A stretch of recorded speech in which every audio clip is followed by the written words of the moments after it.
इस कहानी की शुरुआट में हमें एक चलता फिरता शहर दिखाया जाता है। यह इंजीनियरिंग का एक अद्भुत नमूना है।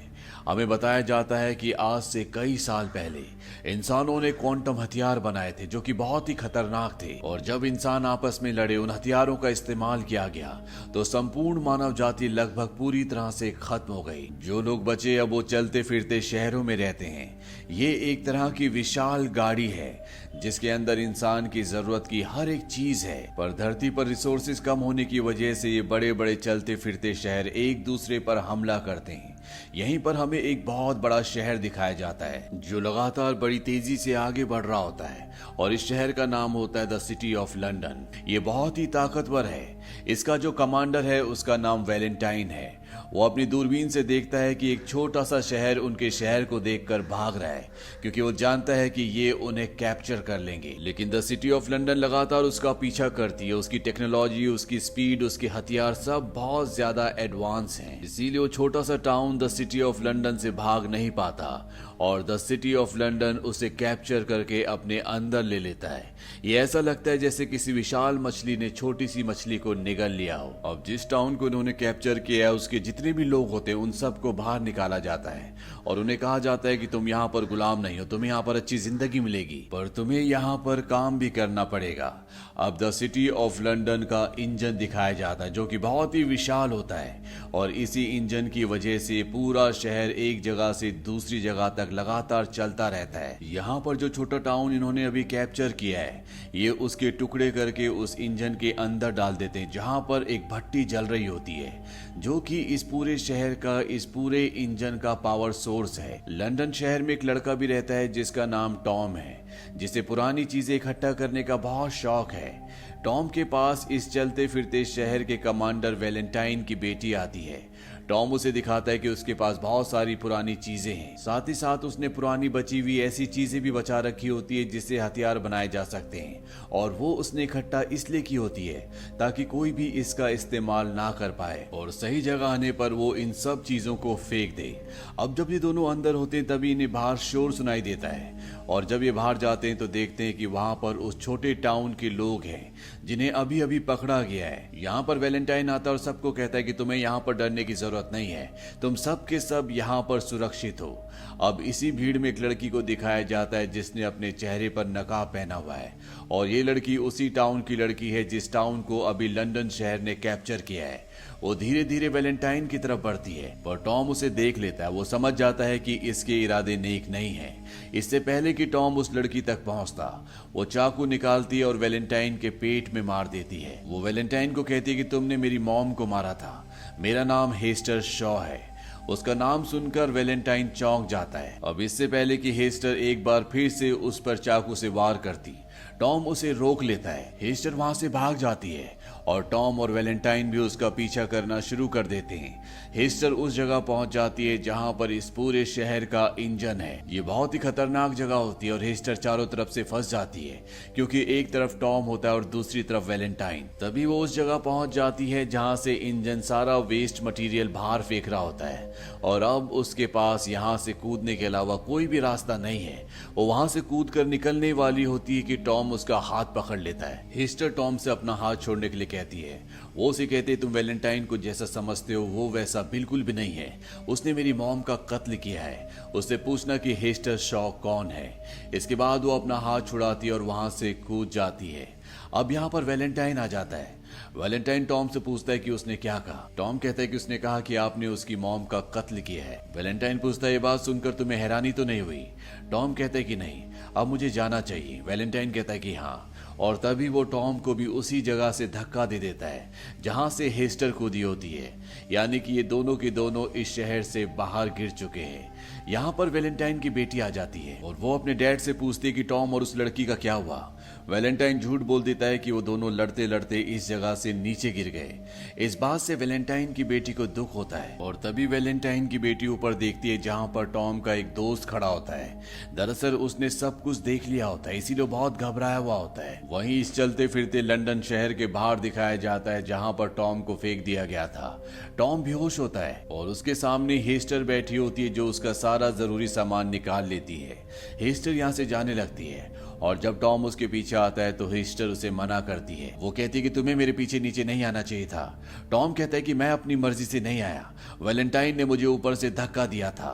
इस बात से हिस्टर को गुस्सा आता है। वो कहती है कि 6 महीने लगे मुझे उसे ढूंढने में और तुम्हारी वजह से मेरे हाथ से वो निकल गया, आज मैं उसे मार सकती थी। ये कहकर वो टॉम को छोड़कर आगे जाने लगती है। टॉम कहता है बस मुझे मेरे शहर लंदन तक पहुंचा दो, उसके बाद मैं कभी तुम्हारा पीछा नहीं करूंगी। अब ये दोनों के दोनों यहाँ से पैदल ही आगे बढ़ना शुरू कर देते हैं।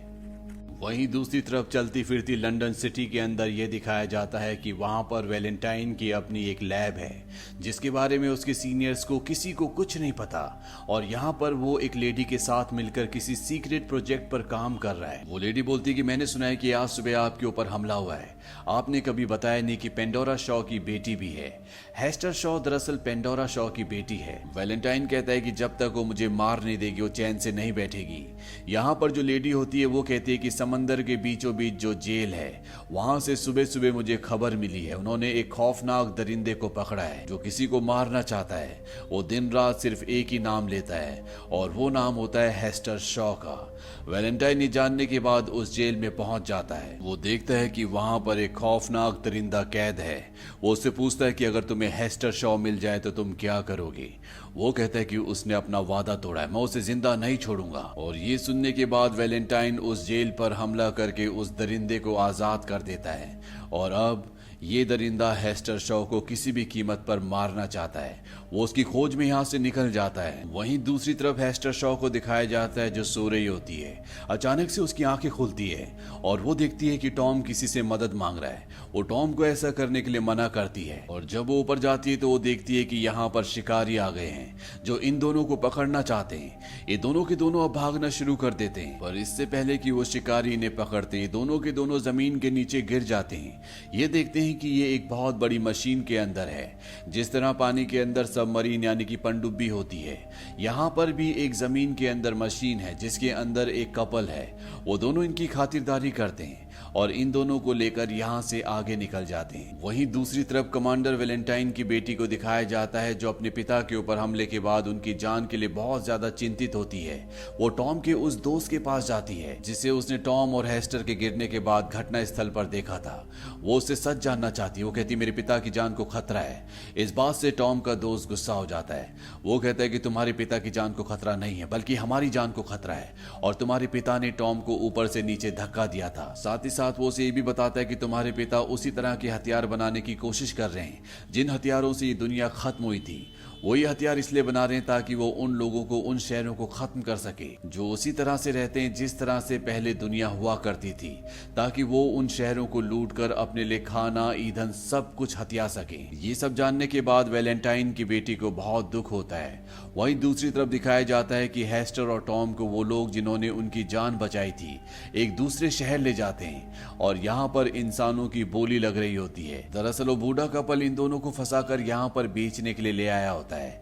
यहाँ पर इन दोनों की बोली लगना शुरू हो जाती है, पर तभी यहाँ पर एक लड़की आ जाती है जिसका नाम फैंग होता है। वो यहाँ पर बहुत सारे लोगों को मारकर हेस्टर को और टॉम को भागने के लिए कहती है। वो दोनों के दोनों यहाँ से भाग जाते हैं, पर जैसे वो बाहर जाते तो उनके सामने वही दरिंदा आ जाता है जिसे वैलेंटाइन ने जेल से छुड़ाया है, जो किसी भी कीमत पर हेस्टर शॉ को मारना चाहता है। वो हेस्टर शॉ का और टॉम का पीछा करता है, पर इससे पहले कि वो हेस्टर को मारता, फैंग एक बार फिर से यहाँ पर आ जाती है और इन दोनों को बचाकर अपने उड़ने वाले प्लेन पर लेकर इस जगह से निकल जाती है। हेस्टर फैंग से पूछती कि तुमने मेरी जान क्यों बचाई। फैंग उसे बताती कि मैं तुम्हारी मॉम को जानती थी, वो मेरी दोस्त थी। मैंने उससे बहादुर इंसान अपनी जिंदगी में कभी नहीं देखी। उसकी मृत्यु के बाद मैंने तुम्हें बहुत ढूंढा।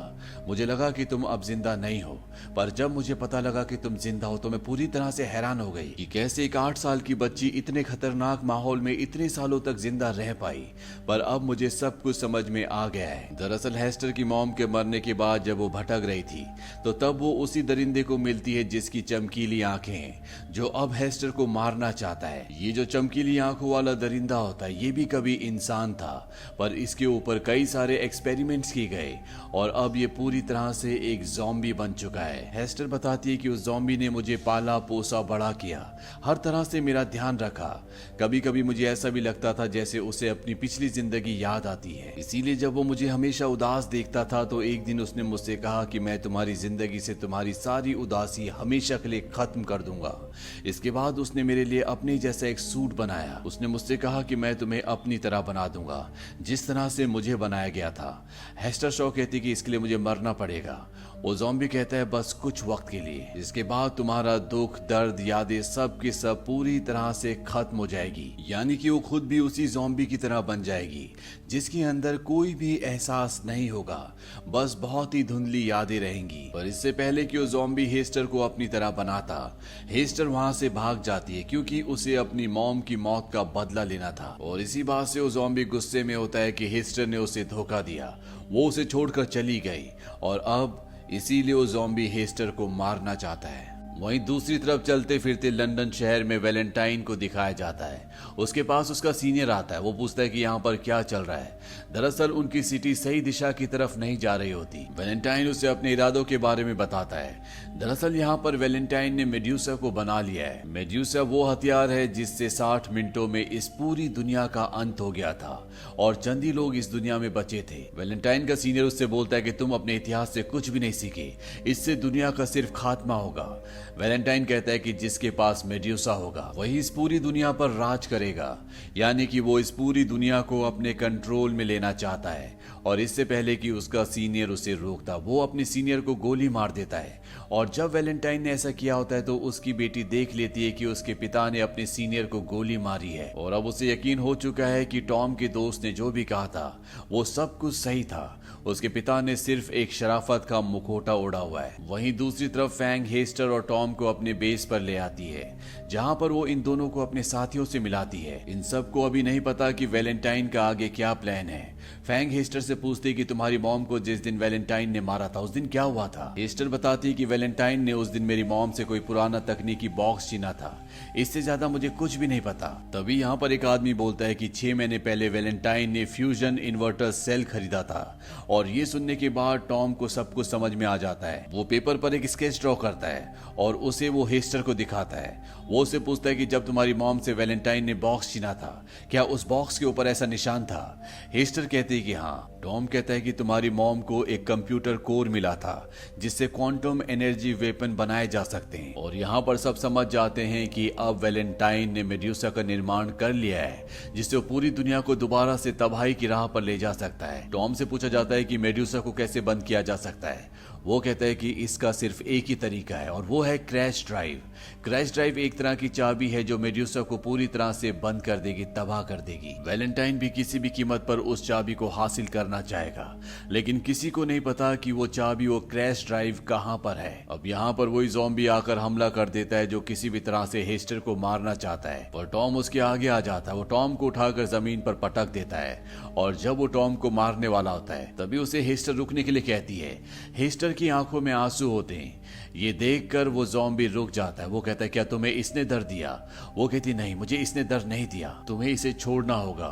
और उसके कहने पर वो ज़ॉम्बी उसे छोड़ देता है क्योंकि कहीं ना कहीं वो हेस्टर को अपनी बेटी मानता है। उसने हेस्टर को बड़ा किया है। वो पूछता है क्या तुम इससे प्यार करती हो, पर हेस्टर इसका कोई जवाब नहीं देती और अब उसके अंदर अपने आप ही शॉर्ट सर्किट होना शुरू हो जाते हैं। वो हेस्टर को एक लॉकेट देता है। वो कहता है कि जब तुम मुझे मिली थी ये तुम्हारे गले में था, ये तुम्हारी एक अमानत है। साथ ही साथ वो उसे ये भी कहता है कि मैं तुम्हें तुम्हारे वादे से मुक्त करता हूँ। दरअसल हेस्टर ने उससे वादा किया था कि वो उसी की तरह बन जाएगी, पर अब वो वैसी नहीं बनना चाहती। यहाँ पर वो ज़ॉम्बी कमजोर होना शुरू हो जाता है और उसकी कुछ पुरानी यादें ताज़ा हो जाती हैं, जिसमें वो हेस्टर को और अपने परिवार को देखता है। और वो एयरबेस जहाँ पर ये सब के सब होते हैं वो ऊपर से नीचे गिर जाता है और इस तरह से इस ज़ॉम्बी का, जो कि इंसानों से भी बेहतर होता है, उसका अंत हो जाता है।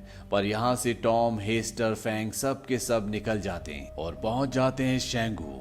ये धरती पर एक ऐसा शहर होता है जहाँ पर इंसानी सभ्यता आज भी उसी तरह से बसती है जैसे दुनिया के विनाश से पहले बसा करती थी।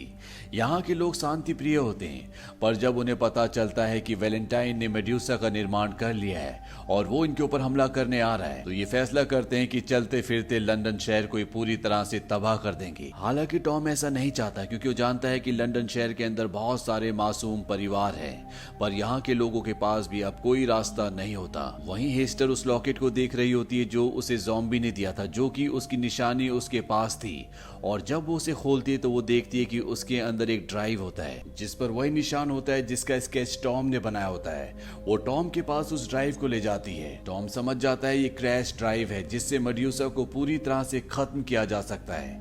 दरअसल हेस्टर की मॉम ने इसे लॉकेट के अंदर डालकर उसके गले में डाल दिया था। वहीं अब वैलेंटाइन मेड्यूसा से इस शहर की दीवार पर, जिसे आज तक भेदा नहीं किया, हमला कर देता है और मेड्यूसा के हमले से दीवार पूरी तरह से ध्वस्त हो जाती है। और अब यहाँ से फैंग और उसके साथी लंदन शहर की तरफ बढ़ चलते हैं। मेड्यूसा को लगातार नहीं चलाया जा सकता क्योंकि उसे चार्ज होने में कुछ वक्त लगता है। इसी बात का फायदा उठाकर फैंग, हेस्टर और कुछ और लोग लंदन शहर तक पहुंच जाते हैं। फैंग और वैलेंटाइन के बीच में लड़ाई शुरू हो जाती है और मौके का फायदा उठाकर यहाँ से हेस्टर उस जगह पहुंच जाती है जहां पर मेड्यूसा है। वहां पर ड्राइव फिट करने का एक पोर्टल होता है जहां पर MED लिखा होता है और जो हेस्टर के पास ड्राइव है उस पर लिखा होता है USA, यानी कि MEDUSA, मेड्यूसा। और जब वो उसे वहां फिट करती है तो मेड्यूसा पूरी तरह से ऑफ हो जाता है। वहीं वैलेंटाइन फैंग को मार देता है। इसके बाद वो अपनी बेटी के पास जाता है और उसे अपने साथ चलने के लिए कहता है, लेकिन उसकी बेटी मना कर देती है। वो कहती है कि तुम खूनी हो।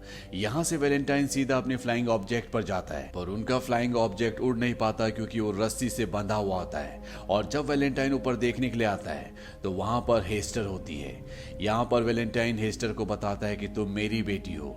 इन दोनों के बीच में बहुत लड़ाई होती है। वहीं लंदन शहर लगातार उस दीवार की तरफ बढ़ रहा होता है जो बहुत ऊंची है, जो लगभग टूट चुकी है, और अगर वो उससे टकराया तो लंदन शहर के अंदर रहने वाला हर एक नागरिक पूरी तरह से मर जाएगा। इसे अब रोका भी नहीं जा सकता क्योंकि इसे कंट्रोल करने वाले सभी मारे जा चुके हैं। इसीलिए टॉम उस इंजन को पूरी तरह से ध्वस्त कर देता है जिससे ये शहर आगे बढ़ रहा होता है। इंजन के धमाके से यहाँ पर वैलेंटाइन का जो प्लेन जो बंधा हुआ होता है वो भी छूट जाता है।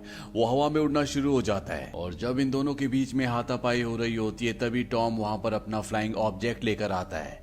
हेस्टर उस पर चढ़ जाती है और इसके बाद टॉम अपने फ्लाइंग ऑब्जेक्ट से उनके प्लेन पर एक मिसाइल छोड़ता है जिससे उनका प्लेन क्रैश होकर नीचे गिर जाता है और वो ठीक उस जगह गिरता है जहां पर लंदन सिटी धीरे धीरे आगे बढ़ रही होती है।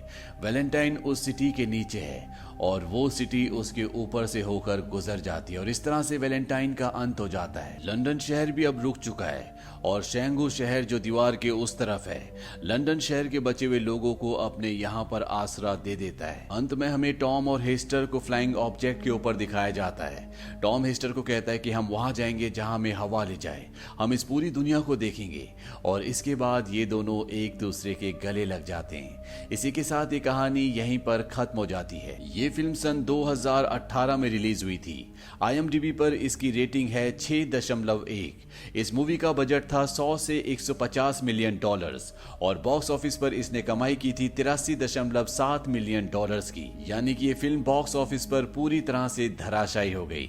उम्मीद करते हैं कि इस फिल्म की कहानी आपको पसंद आई होगी।